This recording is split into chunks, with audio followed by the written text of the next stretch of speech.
예배 오신 모든 분들을 축복합니다. 날씨가 갑자기 추워졌습니다. 예, 한동안 이러다가 이제 봄이 오나 보다 했더니 갑자기 아직 겨울이다라는 이야기가 되는 것 같습니다. 모든 분들 건강 유의하시고요. 작은 감기도 안 걸릴 수 있기를 축복합니다. 자, 우리 모두 가슴에 손을 얹고 우리 자신을 축복합시다. 하나님은 나를 사랑하십니다. 우리 좌우에 있는 분을 축복합시다. 하나님은 당신을 사랑하십니다. 한 번 더 축복합시다. 나도 당신을 사랑합니다. 네.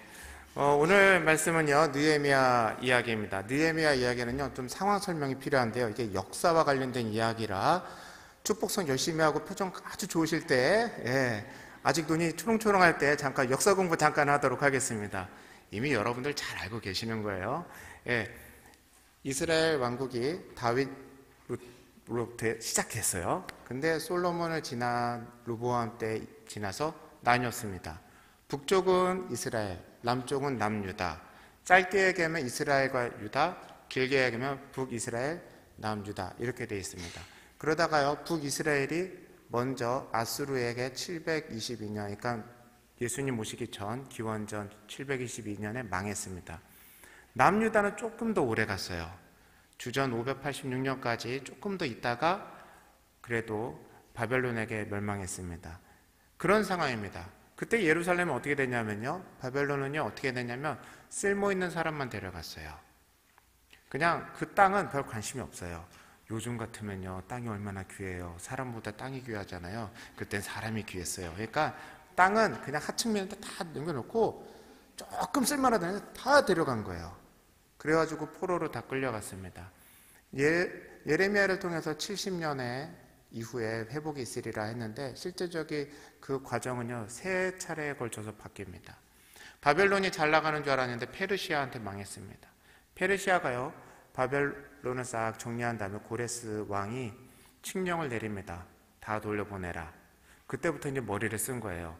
얘네들이 부가가치를 생산해야 세금이 들어오는데 각각 땅으로 돌려보내서 돈을 걷자, 이렇게 생각이 바뀐 겁니다. 그게 다 돌려보내기로 했어요. 그러면서 3차례에 걸쳐서 귀환을 합니다. 그 이야기가요 1차, 2차는 에스라에 있는데요 복잡하니까 넘어가고요 3차가 느헤미야입니다. 그러니 느헤미야 1장 1절 딱 이때는 무슨 전 역사가 있냐면 스룹바벨과 예수아가 먼저 갔어요. 그리고 우리가 잘 아는 에스라가 갔어요. 학자가 갔으니 성전을 세우려고 했습니다. 근데 그게 어려워요. 성전도 못 세웠는데 성벽은 택도 없죠. 그럼 여러분 생각해 보세요. 옛날에 사대문이라는 게 있고 벽이 있었잖아요. 그게 없는 도성, 그게 무슨 도성이겠어요.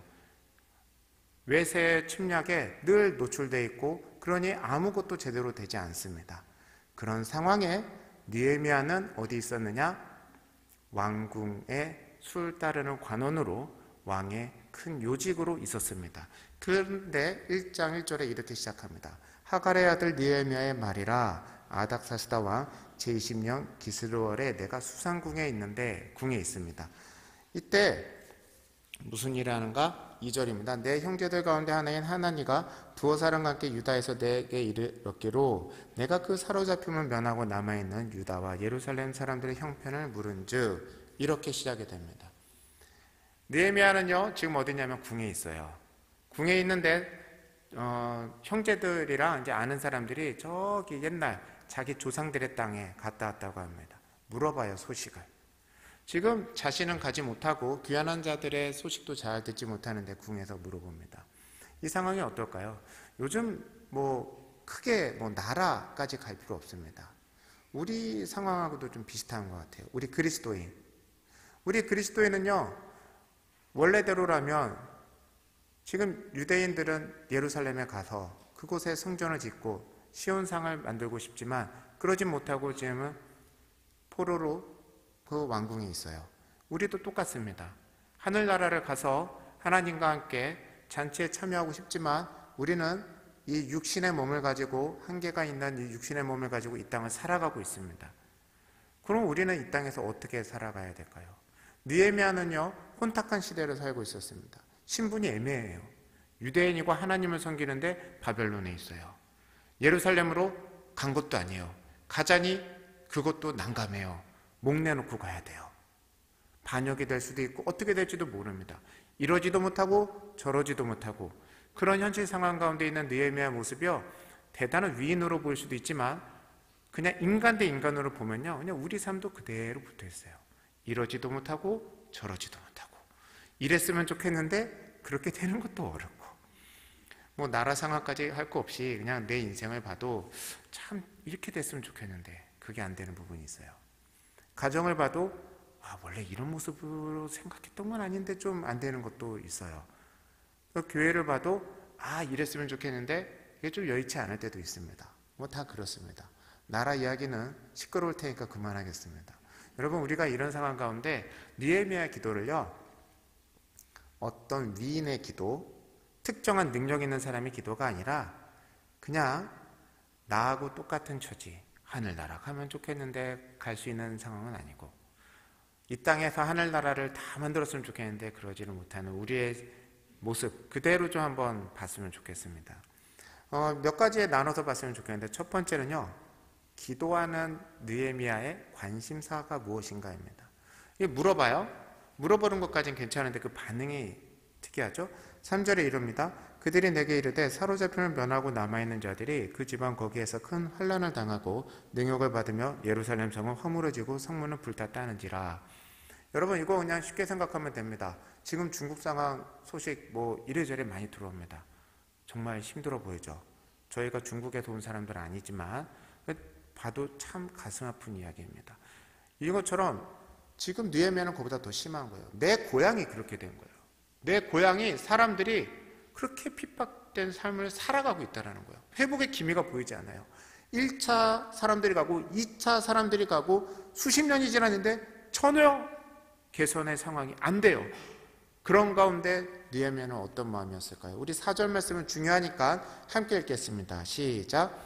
내가 이 말을 듣고 앉아서 울고 수일 동안 슬퍼하며 하늘의 하나님 앞에 금식하며 기도하여, 이릅니다.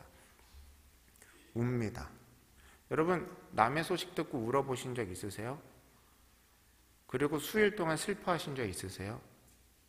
사실 저도 수일 동안 슬퍼함이 잘 없었던 것 같아요. 뭐 이러저러한 것 때문에 울었던 기억들이야 뭐 사람이라면 다 있죠. 그런데 여러 날을 슬퍼하면서 울고 금식하며 기도했던 적은 도대체 어느 때일까요? 오늘 느헤미야의 모습을 보면요, 하나님의 뜻을 구하면서 기도하는 사람들, 참 구약의 위대한 기도를 했던 사람들의 모습이 보입니다. 이 사람은 그냥 수상궁에서 편안하게 지냈던 모습은, 겉모습은 그래요. 그런데 그 마음은 어디가 있을까요? 거기가 있는 거예요. 1차 때 못 갔어요. 2차 때 못 갔어요. 사정은 모르겠어요. 그런데 그 사람은요, 늘 거기에 관심을 가지고 있는 겁니다. 우리는 무엇에 궁금해하면서 살아갑니까? 저녁에 뉴스 보고 아침에 신문 보면서 뭐가 가장 귀에 들어오시고 무엇이 인생의 관심사이신가요? 우리는 각자 개인의 관심사 있습니다. 자녀에 대해서 관심도 있고요. 손흥민이 골을 넣었을 때 그거를 리플레이하면서 과연 이번에 골은 어떻게 됐는가, 이번 경기는 다음 경기는 관심 있을 만합니다. 골프 좋아하시는 분은 요즘에 골프 소식도 종종 들리는데 그것도 흥미있을 법합니다. 중국에서 시작된 폐렴 때문에 걱정되시는 분은 그것도 관심이 있을 법합니다. 그 관심 있어야 됩니다. 그런데 궁극적으로 그리스도인으로서, 기도하는 사람으로서 내가 온 마음을 다해 내 신앙을 걸고 가장 궁극적으로 관심이 있어야 하는 딱 그거는 뭔가요? 내가 교인을 만나서 궁금해하는 건 뭐고, 내가 기도할 때 제일 궁금해하는 거, 끝까지 붙잡고 기도하는 거, 그게 무엇인가? 이것이 오늘 느헤미야가 우리에게 주는 도전입니다. 약수교회가 참 좋은 문화가 있어요. 성도님들의 안부, 그리고 누가 아프다 그러면요, 신방, 거의 특공대 같아요.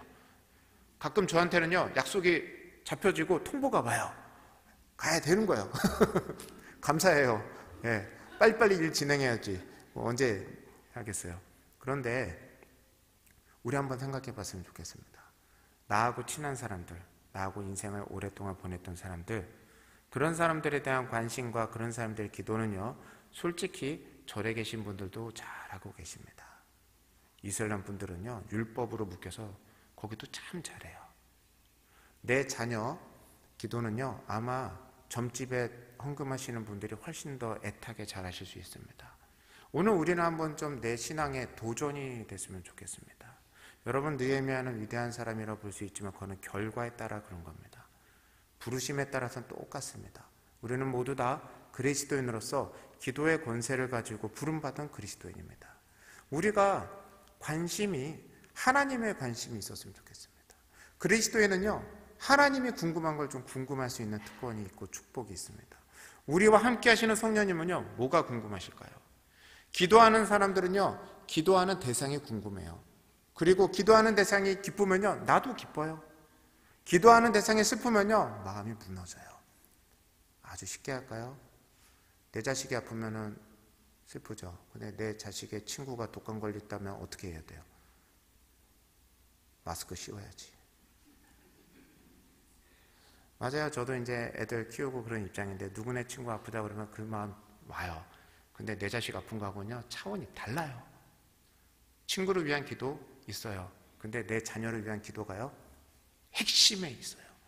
우리 기도의 핵심은 어디 있고 우리 약수 기도가 관심 있어 하는 그 기도의 기둥은 무엇입니까? 굳이 저기 딴 데 멀리를 찾자는 이야기는 아닙니다. 우리가 관심사가 과연 내 관심사인가? 하나님의 관심사가 내 관심사인가? 이거를 우리가 한번 생각해 봤으면 좋겠습니다. 비록 우리가요, 몸은 여기에 묶여 있을지라도 우리의 기도의 지경과 우리 신앙과 관심의 지경은요, 더 넓은 사람들을 품고 기도할 수 있는 축복이 있길 바랍니다. 우리와 함께 이미 있는 사람들 여러분 걱정하지 마세요. 수요예배 안 와도 다 천국 가실 거예요. 그래도 오세요. 네. 그런데 천국 갈 수 있을까 없을까 애매하신 분들이 훨씬 더 많잖아요. 오늘 하나님은 어느 누구를 찾아 헤매고 계실까요? 여러분, 우리의 관심사, 우리 기도의 지경이 거기까지 넓게 펼쳐지기를 축복합니다. 하나님이 궁금해하는 것을 궁금해하는 그런 기도의 사람들, 우리 기도의 지경이 그렇게까지 넓어지는 그런 축복이 있길 바랍니다. 자, 이제 슬퍼한 다음에 어떻게 할까요? 이 답답한 상황 어떻게 할까요? 그냥 울고 끝나나요? 아니요. 느헤미야는요, 문제 해결을 향해서 기도의 방향을요, 확 바꿔갑니다. 기도는요, 울고 끝나면 안 돼요. 울면 시원하죠. 근데 눈 뜨고 나가면 똑같아요. 상황이 바뀌어야지 응답을 받은 거 아니겠습니까? 자, 4절 끝에 보면 이렇게 얘기합니다. 하늘의 하나님 앞에 금식하며 기도하여. 느헤미야는요, 기도합니다. 왜 기도할까요? 할 수 있는 게 기도밖에 없어서? 혹시 기도하면 하나님 조금 더 도와줄까 봐? 아니요. 느헤미야 기도의 구조는요, 완전 달라요. 그 첫 번째가요, 5절입니다. 자, 5절 말씀 우리 함께 읽겠습니다. 시작. 이르되 하늘의 하나님 여호와 크고 두려우신 하나님이여, 주를 사랑하고 주의 계명을 지키는 자에게 언약을 지키며 긍휼을 베푸시는 주여 간구하나이다. 여러분, 우리 기도 왜 할까요? 사실 갑자기 깜짝 놀랄 일이 생기면 어이구 주여 이러면서 나도 모르게 아주 짧은 기도가 나옵니다. 슬픈 일이 있으면 기도하고요, 여러 가지로 하고 항상 기도하고 범사에 기도하고 쉬지 않고 기도합니다. 그런데 그 기도의 아주 근본적인 걸 한번 봤으면 좋겠습니다. 여러분, 오늘 느헤미야는요, 궁에 있는 사람이에요. 근데 하나님한테 이렇게 얘기합니다. 하늘의 하나님, 왕의 관원으로서요, 왕을 섬기는 사람이요, 아주 대담한 기도를 합니다. 하늘에는 하나님이 있다는 거예요. 크고 두려우신 하나님. 여러분, 우리가 기도가 하는 데는요, 특권입니다. 실질적인 도움은 어떤 권세를 가진 사람으로부터 오는데, 하나님께 기도하면 플러스 알파가 될까봐 하는 보험식의 기도가 아닙니다. 우리의 기도, 그리스도인의 기도가 다른 종교인들이나 아니면 종교가 없이 드리는 그냥 인간적인 바람하고 근본적이 다른 거는 주소가 달라서 그래요. 받으시는 분이 다릅니다. 우리는 꼬라지가 다 똑같아요. 밖에 나가서 지하철 보세요. 누가 믿는 사람이냐 안 믿는 사람이 잘 몰라요. 자리에 앉은 사람하고 일어선 사람만 차이가 있지. 여러분, 그리스도인의 기도가 능력이 있는 건 기도를 받으시는 하나님이 하늘에 계신 만왕의 왕이시고 만주의 주이시고 우리 인생을 주관하시는 분이기 때문에 그렇습니다. 여기에 우리의 기도의 첫 번째 태도가 완전 달라집니다. 뭐 되면 좋고 뭐 안 되면 뭐 어쩔 수 없고, 그게 아니라 이 땅의 모든 일은 하나님의 섭리 가운데 이루어진다. 내 뜻대로 안 돼도 하나님의 뜻은 기필코 이루어진다라고 하는, 하나님이시기 때문에 하는 기도, 그게 우리 그리스도인에게 있는 특권입니다. 그리고 두 번째, 느헤미야가요 아주 중요한 말을 하는데요, 주를 사랑하고 주의 계명을 지키는 자에게 언약을 지키시며 긍휼을 베푸시는 주여 간구하나이다. 여러분, 크고 두렵기만 한 하나님, 크고 두렵기만 하면 기도해서 어떡해요, 날벼락에 떨어질 수 있는데, 근데 그 하나님의 속성을, 성격, 마음을 딱 붙잡고 있는 거예요. 그 하나님이 무엇을 하세요? 긍휼을 베푸세요. 누구에게? 이건 진짜 질문이에요. 누구에게? 주의 계명을 지키는 자에게 언약을 지킵니다. 여러분, 우리가 여기서요 좀 힌트가 있습니다. 누가 언약의 축복을 누리고 누가 긍휼을 얻나요? 계명을 지키는 자입니다. 여러분, 예수님도 똑같이 얘기했어요. 누가복음 11장 28절에 이렇게 얘기하십니다. 예수께서 이르시되 오히려 하나님의 말씀을 듣고 지키는 자가 복이 있느니라. 여러분, 하나님의 말씀을 듣고 네 안녕히 계세요 혹은 알겠습니다 하는 데서 복이 있잖아요. 그거를 지켜서 행하는 사람이 복이 있습니다. 지켜서 행하는 사람, 예수 그리스도의 부름을 받고 가만히 장모님 집에 가만히 간병하며 있었으면 베드로는요 인생 거기서 끝났어요. 따라갔을 때 그때부터 인생이 바뀝니다. 하나님의 부르심이 있을 때 예배 자리로 나오고, 하나님의 부르심이 있을 때 기도의 자리로 바꾸고, 하나님의 부르심이 있을 때 그 말씀을 붙잡고 인생 가운데서 올바른 길을 분별해서 그 길로 결단해서 나갔을 때 그때부터 하나님의 언약이 지켜지고 하나님의 긍휼을 경험하게 됩니다. 여러분, 우리 기도가 능력 있는 기도 되길 바랍니다. 우리가 다시 한번 깨달았으면 좋겠습니다. 그리스도인의 기도는요 타종교인에 대한 배타적인 태도라고 해도 어쩔 수 없습니다. 들으시는 분이 하나님이시기 때문에 우리의 기도는요 능력이 있습니다. 우리는 능력이 없어요. 들으시는 분이 기도했습니다. 그 들으시는 분의 능력을 가지고 우리가 믿고 나아가는 겁니다.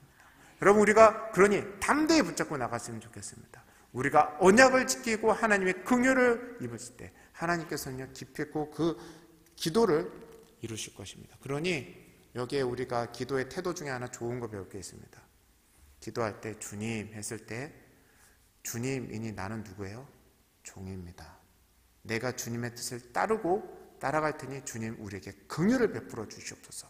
우리 그 태도로 함께 기도했으면 좋겠습니다. 이제부터 기도를 이제 간구하나이다 하고 나서 간구를 하는데요, 크게 세 가지를 해요. 설교 시작한 지 20분 지났는데 이제 세 가지 하니까 좀 마음이 조금 불안하시죠? 예, 어쩔 수 없어요. 예. 자, 느헤미야는요 기도를 들어달라고 간구한 다음에 다음 본론으로 들어가는데, 이제 무엇을 기도할까요? 자, 이제 본문 보지 마시고 생각해 보세요. 자, 간구합니다. 자, 뭐 간구할까요? 제 애들한테 물어봐요. 아빠가 어떻게 기도해 줄까? 그러면 간단해요. 뭐 키 크게 해줘요. 뭐 아주 단순한 걸 해요. 여러분, 아주 단순한 기도는요 결과를 얘기해요. 쉽게 말하면 예루살렘을 회복시켜 주세요가 핵심이에요. 그게 결론이에요. 그런데 느헤미야 기도에서 우리가 배울 수 있는 게 뭐냐면, 그 결론에 대해서는 싹 빼놓고 구체적인 단계 하나 둘 셋을 하는데, 첫 번째 단계가 참 특이합니다. 6절 함께 읽겠습니다. 시작. 이제 종이 주의 종들인 이스라엘 자손을 위하여 주야로 기도하며 우리 이스라엘 자손이 주께 범죄한 죄들을 자백하오니 주는 기울이시며 눈을 여시사 종의 기도를 들으시옵소서. 나와 내 아버지의 집이 범죄하여, 이럽니다. 뭐라고 하나요? 느헤미야 기도에서 간구는 첫 번째는요 문제의 원인을 고백합니다. 문제의 원인이 뭘까요? 예루살렘 왜 그렇게 되신 거예요? 전쟁에서 져서 그래요. 전쟁에서 왜 졌을까요? 국력이 약해서. 국력은 왜 약할까요?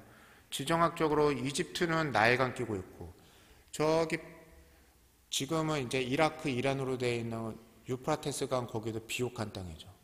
농업이 잘 발달되죠. 농업이 일찍 발달됐으니까 철기 문화, 청동기 문화가 일찍 발달되고, 그러니 세력이 모이고 상업이 번창하고, 그 가운데 껴있고 사막기후하고 잦은 지진이 많이 나오는, 하나님께서는 약속의 땅이라고 했지만 정작 갔더니 이집트 땅보다는 척박한 그 땅에서 결국 유목민으로서 시작했던 그들은 농업 배우다 보니까는 시절 다 보낸 거예요.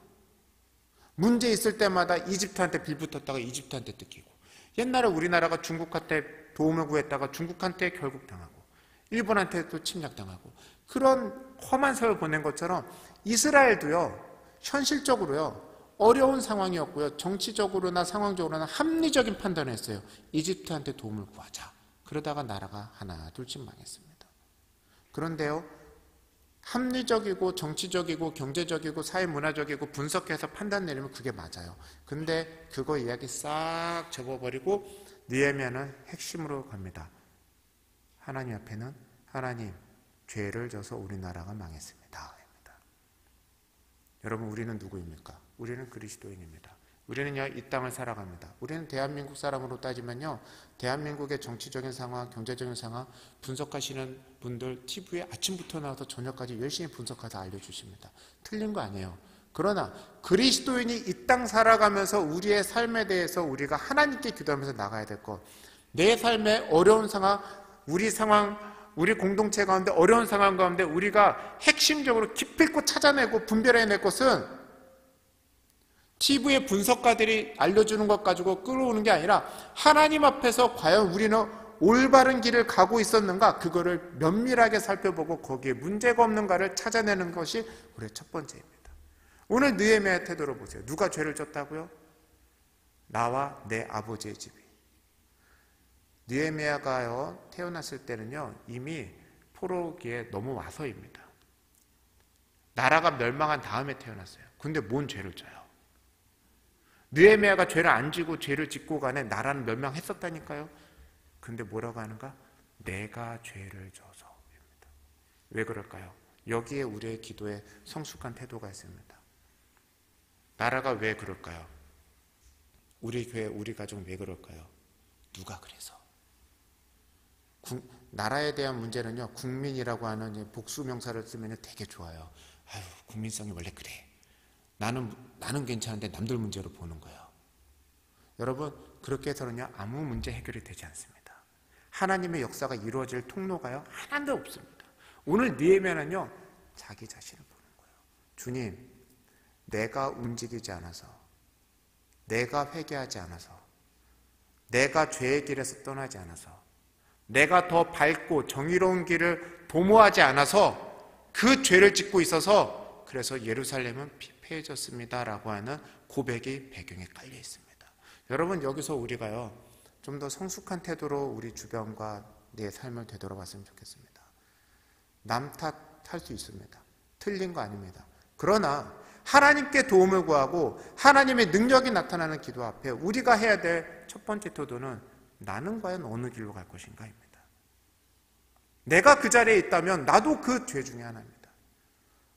독일 사람들이 2차 대전 때 자신들이 전체적으로 짓는 죄에 대해서 알고 있었을까요?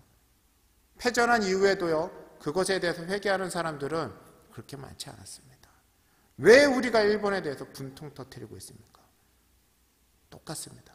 우리가요, 내가 이 자리에 있기 때문에, 내가 가정에서나 교회에서나 나라에서나 일터에서나 늘 똑같이 변함없이 그냥 그렇게 있기 때문에, 그렇기 때문에 하나님께서는 세계를 열 수 없는 거 아닙니까? 우리 그런 자기 반성적인 기도가 우리 가운데 있길 바랍니다. 여러분, 이거는요, 누가 알려주진 않을 겁니다. 하나님이 조용히 마음 가운데 툭 던지실 겁니다. 우리 그 하나님의 음성, 세밀한 음성 들었을 때 회개하며 나갈 수 있기를 바랍니다. 두 번째, 느헤미야는요, 그래서 회개한 다음에 회복의 발판을 마련합니다. 회복의 발판은 무엇일까요? 여러분, 우리는요, 쉽게 얘기합니다. 나는 하나님의 자녀니까 내 기도 들어주시겠지. 여러분, 반대로 한번 해볼까요? 손자, 손녀들이 와서 해달라는 거 다 해주세요. 다 해주시나 보네. 그리고 아들, 딸들이 와서 해달라는 거는 어떻게 해? 3천만 원만 좀 빌려주세요 하면 뭐 척척, 그런 건 아니잖아요. 어려서부터 자녀를 어떻게 키워야지 올바르게 자라는 건 알잖아요. 여러분, 우리가 하나님의 자녀이기 때문에 하나님이 내가 기도하는 거 무조건 들어줘야 될 의무는 없습니다. 오늘 느헤미야는요, 뭘 붙잡는가? 약속을 붙잡고 회복의 발판을 마련합니다. 그것이 8절 9절 말씀인데요, 8절 9절 말씀은 중요한 말씀이니까 우리 함께 읽겠습니다. 시작. 옛적에 주께서 주의 종 모세에게 명령하여 이르시되 만일 너희가 범죄하면 내가 너희를 여러 나라 가운데 흩을 것이요 만일 내게로 돌아와 내 계명을 지켜 행하면 너희 쫓긴 자가 하늘 끝에 있을지라도 내가 거기서부터 그들을 모아 내 이름을 두려고 택한 곳에 돌아오게 하리라 하신 말씀을 이제 청하건대 기억하옵소서. 무엇을 기억하라고요? 약속을 기억해달라는 겁니다. 무슨 약속을 기억하는가? 쫓아내기도 하지만 회복시키기도 한다라고 하는 그 약속을 기억해달라고 하는 겁니다. 여러분, 능력 있는 기도에는요, 약속이 있습니다. 오늘 이 약속은요, 어디 있는 게 아니라 모세를 통하여, 즉 신명기에 있던 약속입니다. 신명기 28장 64절에 이런 말씀이 있어요. 제가 읽어드릴게요. 여호와께서 너를 땅 이 끝에서 저 끝까지 만민 중에 흩으시리니 내가 그곳에서 너와 내 조상들이 알지 못하던 목석 우상을 섬길 것이라. 흩어버리신대요. 흩는다는 말도 있습니다. 그리고 나서 회복의 말씀이 30장부터 이어지는데요. 한번 찾아볼까요? 네, 자막은 없어요. 네. 자, 구약성경 신명기 30장입니다. 저도 찾아야 돼요. 신명기 30장 309면에 있습니다. 신명기 30장은요 하나님의 은혜의 말씀이 참 많은데 우리 1절부터 3절까지 읽겠습니다. 자기 성경책에 펜 있으시면요 거기에 표시해 두시고요, 교회 성경책이어도 거기에 그냥 줄 그으세요. 괜찮아요. 신명기 30장 1절부터 3절까지의 말씀 우리 한 목소리 읽겠습니다. 시작. 내가 내게 진술한 모든 복과 저주가 내게 임함으로 내가 내 하나님 여호와로부터 쫓겨난 모든 나라 가운데서 이 일이 마음에서 기억이 나거든 너와 내 자손이 내 하나님 여호와께로 돌아와 내가 오늘 내게 명령한 것을 온전히 따라 마음을 다하고 뜻을 다하여 하나님 여호와의 말씀을 청종하며 내 하나님 여호와께서 마음을 돌이키시고 너를 긍휼히 여기사 포로에서 돌아오게 하시되 내 하나님 여호와께서 흩으신 그 모든 백성 중에서 너를 모으시리니. 여러분, 우리가 붙잡을 약속은 무엇인가요? 우리 교회의 부흥을 위해 붙잡을 약속은 무엇이고 내 가정의 화목과 평화를 위해 붙잡을 약속은 무엇입니까? 이 나라가 다시 통일되고 화합되기 위해서 붙잡을 약속은 무엇입니까? 여러분, 이 약속을 가지고 좀 나갔으면 좋겠습니다. 우리가 이 말씀을 읽다 보면 약간 살짝 좀 마음이 불편한 데가 있어요. 말씀을 지켜야 된다는 조건이 있어서. 그런데 사실 이건요, 예수님도 동일합니다. 우리가 익숙한 말씀이 있어요. 항상 함께하리라 라는 약속이 있는 마태복음 28장 20절 맨 마지막 절에 이렇게 되어 있습니다. 내가 너희에게 분부한 모든 것을 가르쳐 지키게 하라. 볼지어다 내가 세상 끝날까지 너희와 항상 함께 있으리라. 누구한테 한 약속이에요? 제자들한테. 약속 전에 명령을 줘요. 너희들만 지키는 게 아니라 어떻게 하라고요? 분부한 모든 것을 앞에 모든 민족들에게 세례를 주고 말씀을 가르치고 지키게 하라는 거예요. 그럼 누가 함께 하십니까? 그런 사명을 아는 사람, 지키는 사람에게 함께 하십니다.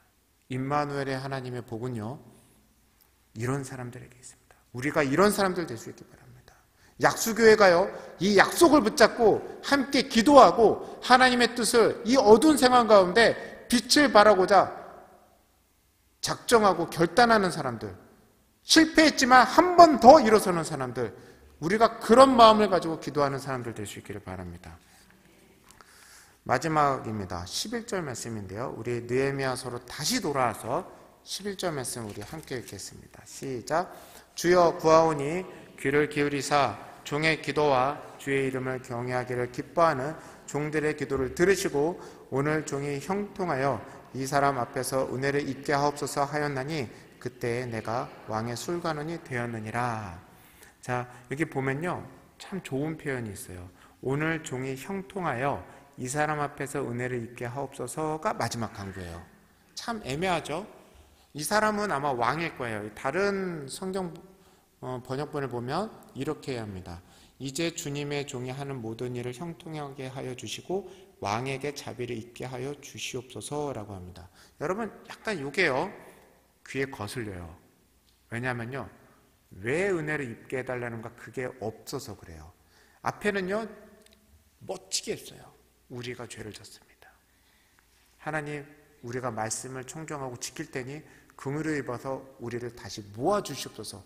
그 약속을 기억해 주세요. 그리고 나서 예루살렘을 회복시켜 주세요라고 하는 게 딱 들어가야 될 자리에 거기에 쏙 빠져 있어요. 예루살렘 얘기 하나 없어요.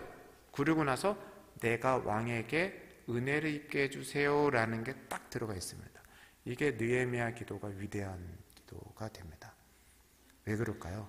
은혜 입어서 뭐 하려고 하는 걸까요? 반대로 여러분, 우리가 기도의 끝이 우리 회사 회장님에게 은혜를 입게 해주세요라고 한다면 거기에는 무슨 청탁이 들어가 있을까요? 지금 우리가요, 굳이 표현이 안 돼 있어도 2장을 안 읽어도 우리는 은연중에 알아요. 왕에게 뭔가 부탁하러 가는 거예요. 뭐 부탁하러 갈까요? 뭐 그거는 2장에 쭉 있지만 자기가 가서 예루살렘을 복원하는 일을 갈 수 있게 허락해달라는 이야기인데, 그냥 가는 게 아니라 돈도 주세요라는 이야기입니다. 그런데 그걸 떠나서 한번 볼까요? 우리의 기도가요, 이런 기도가 되길 바랍니다. 하나님, 우리나라가 잘 되길 바랍니다.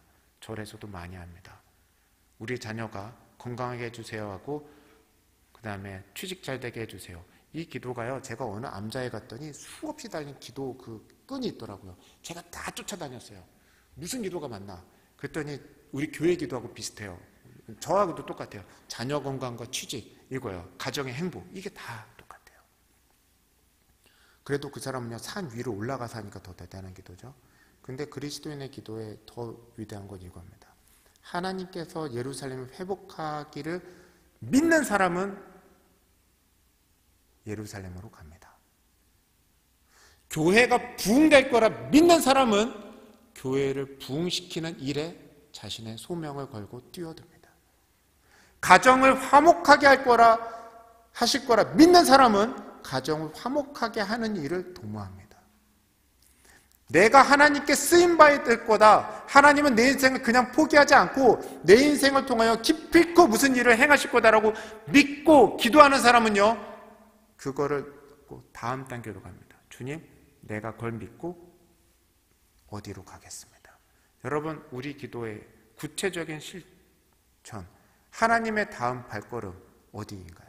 지금 느헤미야는요, 하나님께서 예루살렘을 회복시킨다면 예루살렘에 가서 회복시키실 테니 나는 그의 손과 발이 되겠습니다라는 작정을 가지고 그걸 가운데를 빼고 결론으로 갑니다. 주님, 내가 갈 테니 어려움이 딱 있습니다. 하늘의 하나님 밑에 있는 땅의 왕의 마음 가운데 은혜를 입게 해주세요 라고 기도합니다. 여러분, 오늘 하늘의 하나님 앞에 무엇을 기도하겠습니까? 갑자기 추워진 날, 마스크도 다 안 쓰시네. 주일날은 마스크 많이 쓰시더니 이제 담대해지셨어요. 약수교회에서 기도하신다고 소문나신 분들 다 모이신 자리인데, 우리가 함께 모여서 무슨 기도를 하겠습니까? 하나님은 무슨 기도를 기다리고 계실까요? 우리가 좀 마음을 넓혀서 우리가 하나님의 뜻을 구하는 기도를 했으면 좋겠습니다. 주기도문 기억나시나요? 하늘에 계신 우리 아버지, 그 다음에 뭐라 하나요? 아버지의 이름을 거룩하게 하시며 아버지의 나라가 오게 하시며 아버지의 뜻이 하늘에서와 같이 땅에서도 이루어지게 하소서. 여기에 딱 빠진 게 있어요. 누구를 통해서? 누가 기도하나요? 내가 기도하니까 나를 통하여가 빠져 있는 겁니다. 오늘 느헤미야는요, 나를 통해서 하실 거라 믿고 나는 가겠습니다, 도와주세요 라고 합니다. 여러분, 오늘 기도하시면서 무슨 결단을 하고 나아가시겠습니까? 하나님의 뜻이 이루어질 거라 믿고 나는 그 뜻을 따라 어디로 가시겠습니까? 우리가요, 결단해서 함께 기도했으면 좋겠습니다. 우리가 이제 함께 기도할 텐데 우리 기도가요, 하나님의 뜻을 기하는 기도가 됐으면 좋겠습니다. 하나님의 뜻이 이루어지기를 바라면서, 주님, 나는 믿고 그 길로 가겠습니다. 두렵고 떨리지만 제가 보기에는 다음 발걸음 여기까지는 갈 수 있는데 주님 도와주세요. 제가 가겠습니다. 느헤미야는 이 말씀하고 들어갑니다. 오늘 기도가 끝나고 믿음으로 우리가 각자 삶의 현장으로 되돌아가서 구체적으로 하나님이 임재하실 것을 믿고 삶의 자리 가운데 뛰어드는 믿음의 통로가 되고 믿음의 역사의 통로가 되는 우리 모두 되기를 바랍니다.